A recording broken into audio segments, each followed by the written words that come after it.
With our agenda for the day, we will, before we leave today, look at approval of some minutes that you should have been, that you were emailed out, and you've got more than one copy apparently. Okay.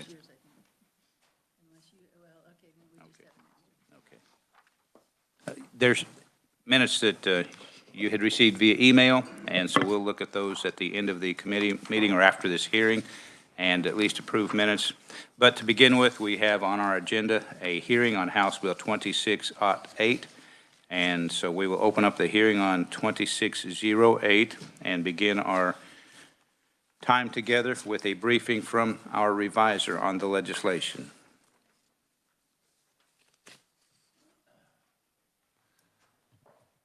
Thank you, Mr. Chairman, and good morning, committee. I'm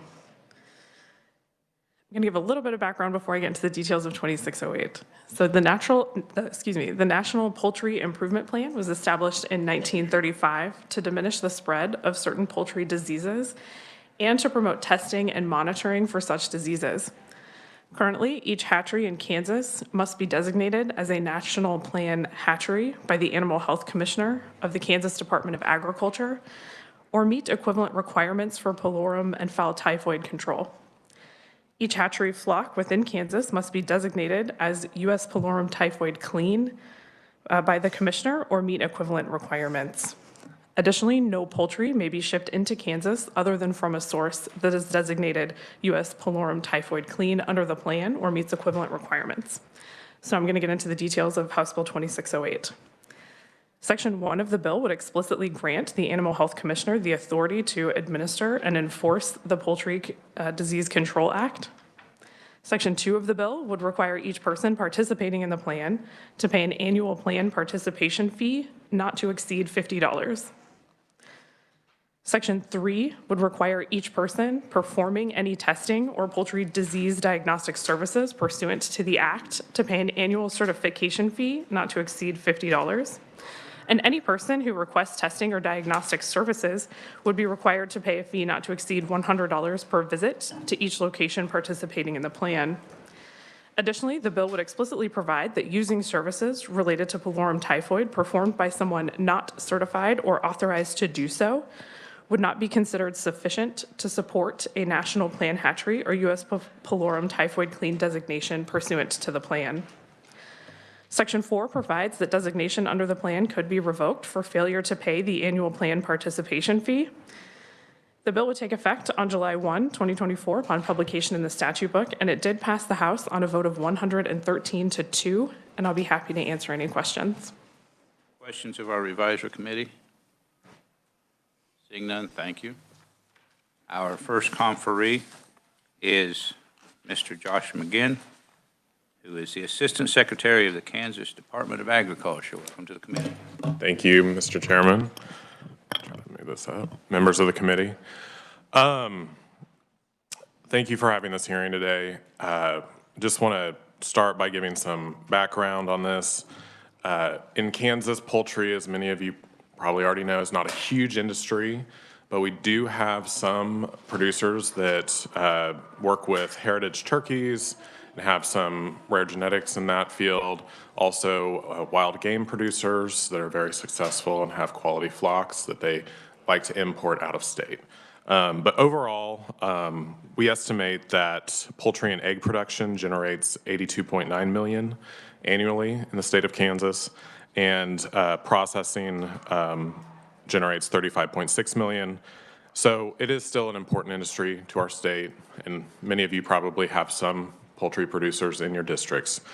I do also want to be clear that this is not going to address those that are selling eggs or other sorts of products. This is more about those who are producing chicks for sale for, again, to hunters or to other producers in other states.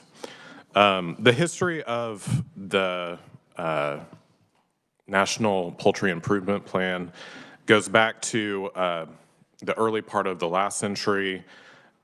Basically, pullorum typhoid caused a reduction in a lot of flocks of of poultry, which reduced our ability to mass produce poultry. And so in the 1930s, they came up with this National Poultry Improvement Plan program so that we could reduce the incidence of pullorum typhoid throughout the industry. And by and large, this has been extremely effective. It is a state and federal partnership, so our field vets work on this, and, as well as the USDA. In addition, the vast majority of states that our poultry producers would want to sell to would require them to have, certified that they are pullorum typhoid free before they're able to sell in another state, as well as most U.S. trading partners. So that's why a lot of businesses voluntarily participate in this program. And the Kansas Department of Agriculture has facilitated this since 1945 in the state of Kansas without charging for any of it. As a result of that, we have covered this through the fees that are paid for by other entities into our animal disease funds. So anyway, appreciate the revisor provided an overview of what we would estimate that we would be charging, and that's basically if you are participating in the National Poultry Improvement Plan, you would have to pay a fee. If you would want to have a certified tester at your site, which many of them would, so that they could perform their own test in case they felt like they might have an animal that had this disease, you could pay a nominal fee to become a certified tester. And then there would be a visitation fee of $100 per location. I would emphasize that all of these fees together, we estimate would only bring in $18,250 per year, which, as you can imagine, would not cover the cost of one veterinarian. This is only part of their job, though. These field vets and staff provide support to the poultry industry for high-path avian influenza and all sorts of other diseases, and this is just one of the services that is provided. But we felt like this would be the appropriate way for this industry to contribute to the work of the department and of the Animal Health Division. I will just mention quickly on the House amendments. There was some concern in the House committee that there are states that require you to test for other diseases. So in particular, Texas requires, if your state has a high-path avian influenza quarantine, for you to test before you can sell to their state. We were not intending to have this bill affect any other sorts of tests other than pullorum typhoid. So we, in the House committee, agreed to an amendment that says that this test is only for testing and diagnostic services related to pullorum typhoid, which you can see on page 2, line 19. We felt like that was helpful in clarifying to the industry what the intent of this bill was. There was a floor amendment that struck and changed the lines 23 through 25 by striking the commissioner shall have the authority to adopt rules and regulations for administration and enforcement, and it simply says shall have the authority to administer and enforce the Poultry Disease Control Act.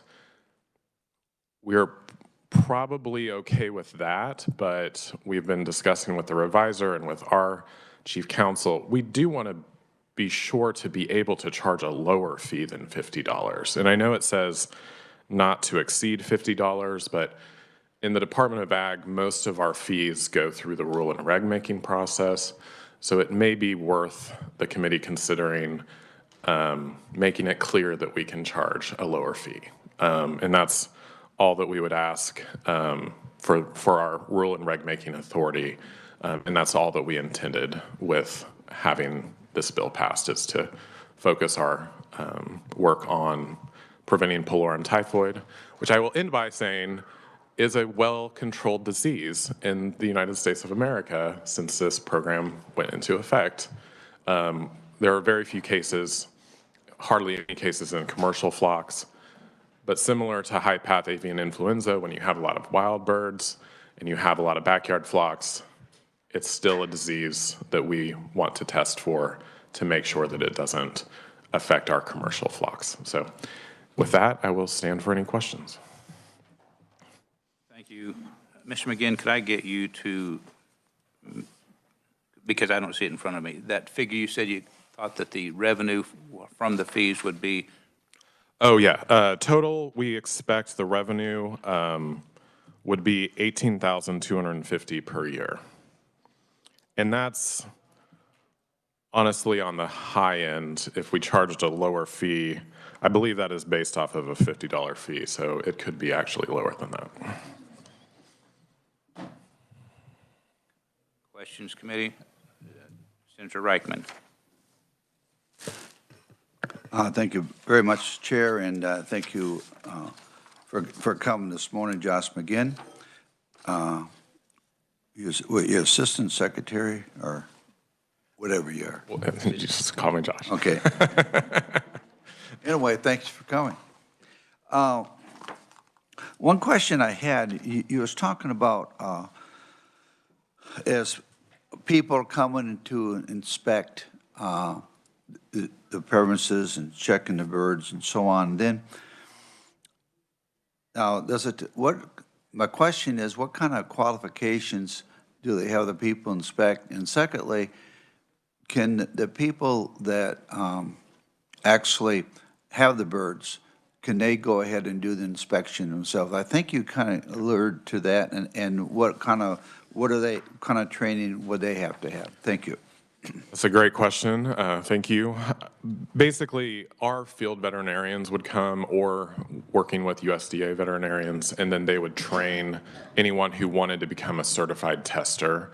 So it would, I presume it'd be someone on staff for the local business, and then they would be able to continue to monitor their flock throughout the rest of the year, which is important because this is only the visit we would expect would be once per year. We're not expecting to continue to go out there. Thank you. Thank you. And how many businesses do we have in the state? Do you have any idea? Yes, thank you, Mr. Chair. We only have, we estimated 150 potential flock owners. I expect that it could be lower than that. I think I've heard somewhere around 105 total businesses. So it's again, this is a pretty small part of our overall industry, but this program is important to make sure we can ship out of state. Thank you. Additional questions, committee? Senator Straub. Thank you, Mr. Chair. As we've seen more human migrants come into this country, have we seen an increase in disease in animals, including poultry? Thank you, Mr. Chair. I would have to ask our animal health commissioner, and I'll get back to you. But I think the potential concern would be if someone was bringing in agricultural products or animals, which is still something we try to highly control, whether you're immigrating or not. So I will get back with you. Thank you. Senator Fagg. Thank you, Mr. Chairman, and thank you, Assistant Secretary, for your presentation. Couple questions. One, if you was to take this division and it was by itself, what would the total cost estimate be to that? I'm just trying to get a feel of how much that $18,000 covers the actual cost. Okay, I would have to get back with you on that, but that's this would be a very small part of the overall work of this division. And I do think we'll have a conferee testify to some of the work they do with livestock, which is a much larger part of the work that they do. So. Okay. So when you say other entities that help fund this, is that other entities within the division with fees they pay? I was wondering what the other entities was. Correct, yes. So basically for all of the livestock industries that you probably hear more about in the state of Kansas, especially with cattle, they pay fees for disease control multiple parts of their, through multiple parts of their business, and they would be the primary payers for our fee revenue for this division. Another question, when the pulorium typhoid, how does that affect humans? Does that affect just the birds, or how does it, you hear a typhoid fever, I don't know how that fits into that, so. Thank you, Mr. Chair. That is a great question. It appears as if it does not really have an impact for the most part on humans. It's not really transmissible to humans. So it's probably unrelated or distantly related to those typhoid illnesses that affect humans.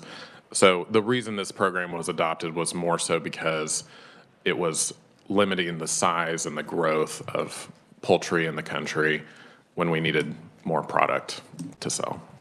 And my final question is, when you say USDA and you got Kansas Department of Ag, how does the USDA feel about this type of thing? Do they require it in other states? Just wondering how that fits in. Yeah, thank you, Mr. Chair. The USDA and the federal government passed this in the 30s. So it is a joint partnership with the USDA. And sometimes it is, there are veterinarians that go out to these sites and help with disease control and response. And certainly that was the case with, it took a whole team effort to deal with disease outbreaks like we saw last winter with high-path avian influenza. So does the USDA require this type of testing? Thank you, Mr. Chair. It is in part, yes, required for interstate sale of birds, but also there are state laws in other states that also require us to certify that we are pulorium typhoid free. Thank you. Senator Francisco. Thank you, Mr. Chair. Thank you for being here. So as to your comment regarding the fees, so my understanding is we have some places where it says pay a certification fee not to exceed $50. That's line 2 or line 8 on page 2. And then pay to the commissioner a fee not to exceed $100, same page, line 21. So are you saying that if you didn't have rules and regs, how would you set those fees to be lower? That is our concern, thank you. We would really appreciate it being very clear that we can set a lower fee. There has been some discussion in recent years about making sure that we have a general ability to set rules and regs. I think that's what the language that the revisor identified for animal health and disease control, but it doesn't hurt when we go before the Joint Committee on Administrative Rules and Regulations if we have a clear ability to set a lower fee. So, thank you. Thank you. Senator Reichman. Thank you very much. I'd like to follow up on that.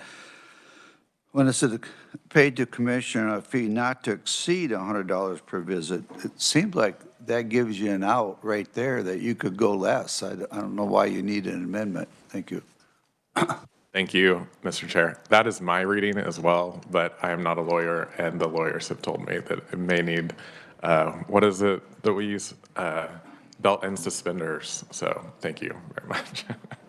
So you're not saying that lawyers can sometimes misinterpret plain English? Oh, sorry.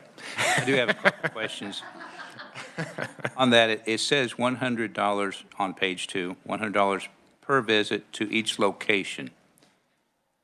And you'd indicated that generally this is a one visit, correct? Correct. Each location, if I'm a producer and I've got a location, I'm going to call it a chicken farm, and then a half mile down the road, I've got another brooder house, basically another chicken farm, if you will, because I want to keep my chickens separate. Mm-hmm. 2 fees because it's per location? So, good question. Thank you, Mr. Chair. I do believe it is limited because, and this is something that did come up in the House, when it comes to birds that are in fly pens or other locations, those would not be included. But when it does come to those birds that are in hatcheries or similar facilities, that would be per location. That said, we only estimated that there would be potentially 100 locations because I do believe most of the time they do limit where they have their hatcheries and then they distribute from there. So, good question. And you had indicated that this is, in your testimony, high mortality in young poultry. However, some birds can recover, but they're going to be carriers the rest of their life, can pass it on in their eggs. Is the only way to control Florium typhoid destruction of a flock? Thank you, Mr. Chair. It is my understanding that that is the best way to make sure that those carriers do not continue to spread the illness to further birds through eggs or through other means. At this time, there's no vaccine, inoculation, anything that they can receive. That is my understanding. Yep. Additional questions, committee? Seeing none, thank you, Assistant Secretary. We shall move to our next conferee committee, and that is Taylor Nickel, who is the Director of the Stock Growers Division of the Kansas Livestock Association. Welcome to the committee.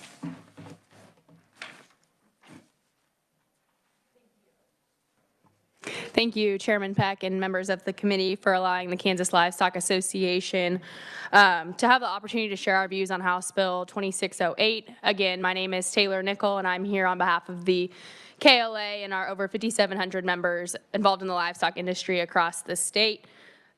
We stand in support of House Bill 2608, specifically because we have policy on the books that states, therefore be it resolved, the Kansas Livestock Association supports funding the Kansas Department of Agriculture, Division of Animal Health through the State General Fund or from a broad-based fee collection system funded proportionately from all species based on their demands on the Kansas Department of Agriculture Division of Animal Health resources.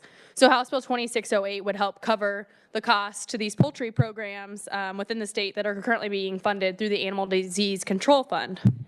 Like Assistant Secretary McGinn was saying, the department is providing a number of services to the poultry industry, and that industry does not have to pay fees into the Animal Disease Control Fund, and therefore fees collected from producers that are members of us and across the state that aren't members that have cattle and swine operations.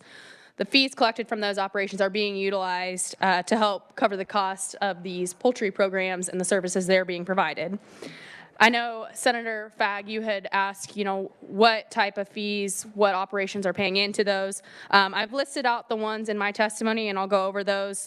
So currently, livestock programs funding the Animal Disease Control Fund, those fees are collected by the agency at livestock auction markets, through feedlot operators licenses, livestock dealers licenses, certificates of veterinary inspection, so health papers, and calf foot vaccination tags. So House Bill 2608 would ensure that all species are remitting to the department fees that are collected for those programs that they're being covered under. So thank you for the opportunity to submit our views to this committee, and we would ask that you to approve House Bill 2608 favorably for passage. And with that, I'm happy to stand for any questions. Thank you for your testimony. So basically, if I could sum it up in a few words, from KLA's perspective, it would be a matter of fairness. Pretty much, yes. We would we would like our fees to go towards our programs, and so for the poultry programs, their fees should cover their programs that they're being provided.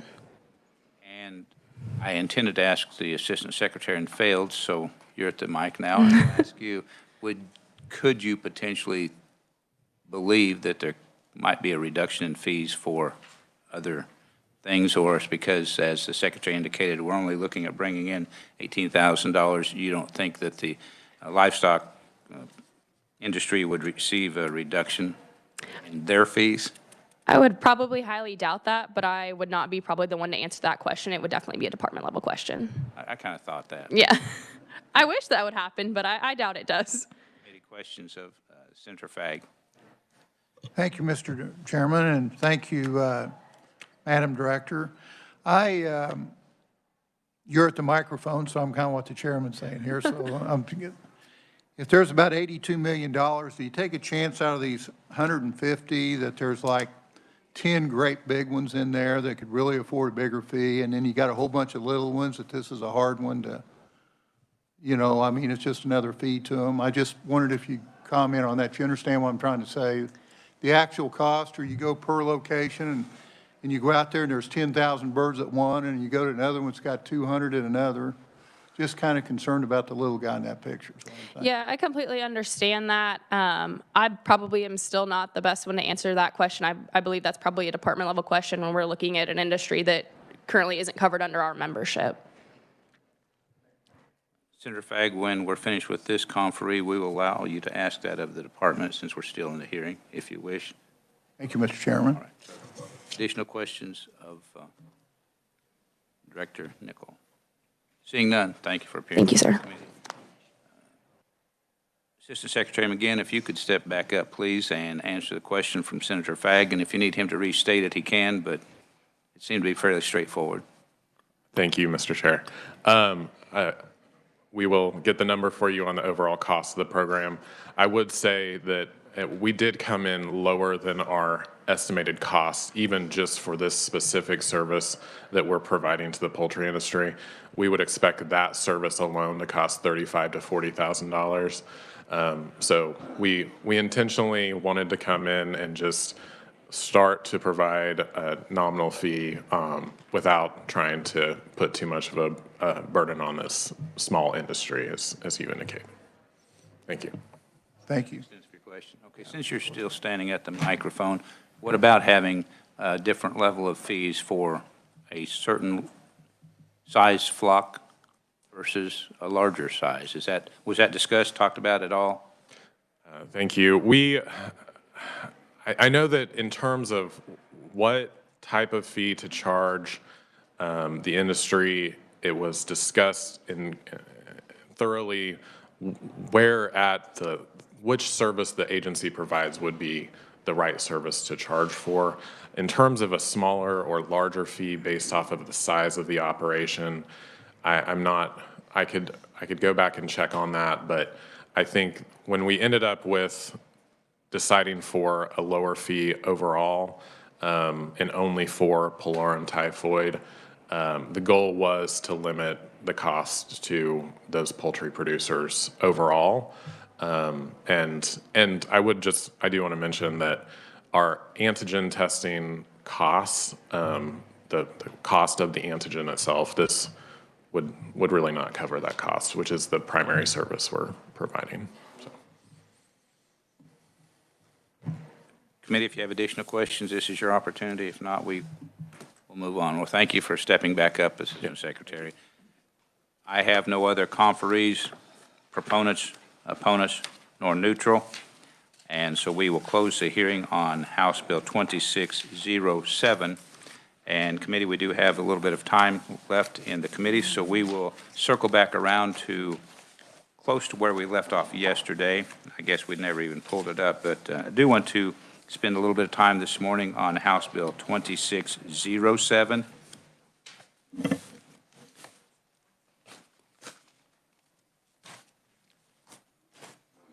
Give you a moment to find it in your folder.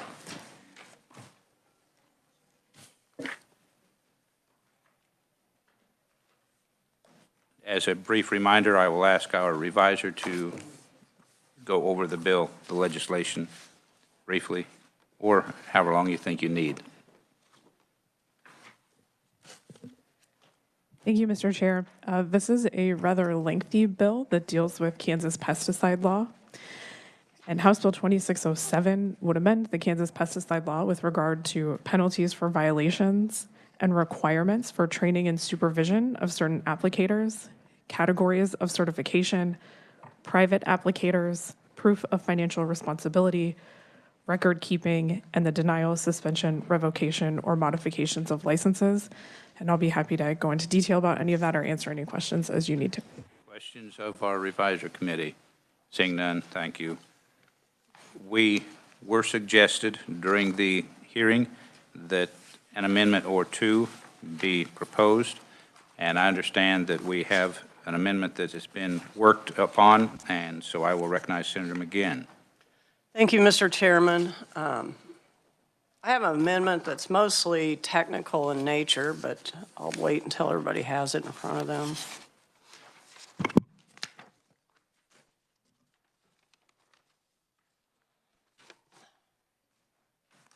want to skip over page 8, and I'll come back to that. On page 9 and page 11, those are technical amendments. So the redefining of a pesticide business licensee or a pesticide dealer. And then on page 11, adding the sodium fluoroacetate predator control applications, that needed to be added because it's not allowed in the state of Kansas to be used. So those are mostly technical, and I'll go back to page 8, and what this does is adjust the fees to where the maximum penalty is different for just a license holder with a certification versus a pesticide dealer. And I think the numbers line up more with, I think, what the House's attempt was to do, and it was stiffer penalties for the dealer and not as high for those who do their own spraying. So that's best I think I can explain it. I'll ask you, Senator, to make a motion to amend, and we'll see if we get a second, then to start I discussion. make a motion to approve my amendments as presented. All right, the motion made by McGinn, seconded by Dahl. Now, discussion on the motion. This is something that I have been, the chair has been, and the department has been in discussion with some of the House members,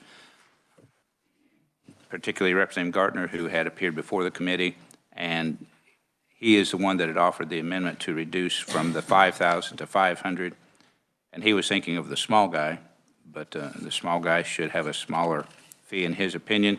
So we have worked this to balloon this amendment. Do you have questions on the amendment committee? See, Senator Straub. Sorry, thank you, Mr. Chair. I'm looking on, are we on page 8 then, or We're on the whole. the whole thing? So on those fines, was it originally 5,000? Maybe this is a question for the revisor. Or was that part of the language of the bill prior to amendments by the House? Advisor Lawrence. Thank you, Mr. Chair. Yeah, so as you can see on line 30, what is in the underlying statute, as current law, is an amount not less than $100 nor more than $5,000. The House amendment struck 5,000 and inserted 500. And for the commercial applicators, this would put back that maximum at 5,000. Okay, then what's in the next bubble where it says, oh, that's for just continuing violations is not to exceed 10,000 then, correct? Okay. And paragraph 2 then addresses the smaller pesticide sprayer. Additional questions, committee, on the amendment? Seeing none, Senator McGinn, if you wish to close on your amendment. I move my amendment. All right, committee, you have heard the motion to amend House Bill 2607. All in favor signify by saying aye. Aye. Opposed, no. Motion carries. We are back on the bill. Are there further amendments, committee? Senator Straub, do you wish to change the age? The reason I bring this up is because you had talked about that during the committee hearing as a potential. Yeah, thank you, Mr. Chair. On page 12, if we could change the age from a supervised applicator, it says shall be at least 16. I believe it was amended by the House to be 17, and I'm not sure their reasoning on that. It doesn't align with any other labor laws, so I would move that back to 16. All right, we've got a motion to amend. This is a conceptual amendment, pretty simple, straightforward on page 12. The age, rather than 17, would be age 16. Is there a second? Seconded by Senator Fagg. It should be 12, shouldn't it? Isn't that when we usually start putting? No, I'm kidding. Okay. I just know that us country people, we start working on some big equipment when we're a lot younger than 16, but for spraying of pesticides, it's probably best. Discussion on the motion to amend. Senator Francisco. Thank you, Mr. Chair. I would be hesitant without knowing some of the background discussion in the House on this, and I don't know if the senator can share any of that, why they might have thought 17. I know pesticides are dangerous, and I know the fewer years you interact with them, probably the better your health might be, so I would be concerned with this change. Senator Straub, do you have any knowledge as to why the House changed to the 17? I am not aware why the House changed it to 17, but my argument is that it doesn't align with other labor laws, and it creates kind of this, well, you can do this at 16, you can do this at 17, you can do this at 18, you can't drink till you're 21. What is it? I think it's just helpful to small family-owned farms to keep that age at 16. Senator Francisco. Thank you, Madam Chair. I'd be interested then in what are those other dates or years? You know, you're referring to sort of keeping it in connection with other labor laws. Do you have any information on those laws and those ages? Senator Straub. Thank you, Mr. Chair. There's also all sorts of regulations. If you're 16 or 17 years of age, you can work an unlimited number of hours. If you're under 16 years of age, you can only work a certain number of hours Monday through Friday, like during the school year. You can't work past a certain, time of day. But really none of those apply on the family farm. And I just think it's helpful to small business, it's helpful to small family farms to keep everything in a line. It's just easier for them to follow and understand. Senator Francisco, do you? Thank you, Mr. Chair. I'm just trying to understand. It'd be easier to see that line of regulations, and maybe I'll do some more homework on my own. Senator McGinn. Just a comment for me, the way I read this, that they don't have to have a certification or certificate. And I don't care whether you're 16 or 17. I think, this is just me personally, I think they should have to have some kind of training because you can do a lot of damage to yourself as well as other people's crops. And anyway, maybe you could have that conversation when you go to conference. I just, that supervision thing means basically I go tell my kid, go spray the North 40. And I'm supervising because I told them to do that. And if they don't know anything about the chemical or what's next to that North 40, I think there could be a lot of damage done. But that's just my opinion. Thank you. Senator Fagg, did you have a question? Thank you. Just a comment, Mr. Chairman. Using the 16 gives us the ability to go to conference and hear the discussion of between 16 and 17. That's the first thing that crosses my mind. I would also say there's probably some 18-year-olds I wouldn't want spraying. So, it's kind of it's a family farm, people in control of that. That's just my opinion. So I like the 16. It's kind of a consistent number with other things. And I don't know when you actually start driving your learner's permit. And that's, yeah. So, I mean, they're just, 17 is an unusual number. You don't hear that anywhere. Further discussion? Seeing none, Senator Straub, do you wish to close on your motion? Yeah, thank you, Mr. Chair. I move to amend on page 12 in line 20, changing 17 back to 16. All right, the motion had been made and seconded previously, so we shall vote on the motion. All in favor signify by saying aye. Aye. Opposed, no. Motion carries. We are back on the bill as amended. Additional amendments, questions, thoughts, committee? Senator Francisco. Thank you, Mr. Chair. I just want to mention that I did contact the Assistant Secretary regarding the question of direct supervision and got some very good information on how that is addressed in the regulations, and it differs depending on the label. So I thought that was a very interesting question that was asked about, are we defining direct supervision? And I was glad to learn that it's defined very well at this point in the regulations and probably needs to relate to a lot of the different products. So anyway, I thank the agency for that information. Further questions, comments, suggestions, motions?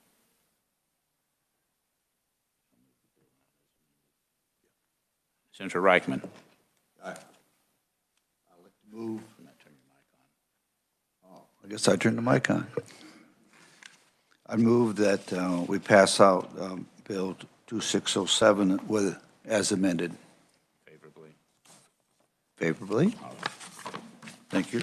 Motion passed out favorably as amended. Is there a second? Seconded by Senator Francisco. Discussion on the motion. Seeing none, all in favor signify by saying aye. Aye. Opposed, no. Motion carries. The bill is passed out. We will tomorrow, committee, take up additional legislation to work, and I don't have the list in front of me. I know I had a list, but in any event, bills previously heard. So if you have a bill that you see that we have previously heard, then and you feel a need for amendments, I would ask you to contact the reviser and get that taken care of. Nothing further for the committee. We are adjourned. Oh, did you have something, Senator Francis? I was asking if you wanted to approve the minutes. Oh. Okay, I appreciate you asking that. We do not have we'll do that first thing tomorrow. We do not have the dates with me to approve them. Oh, I have the dates. February 5th, February 6th, February 7th. Okay. Well, I apologize, but yeah. We'll do it tomorrow. We'll get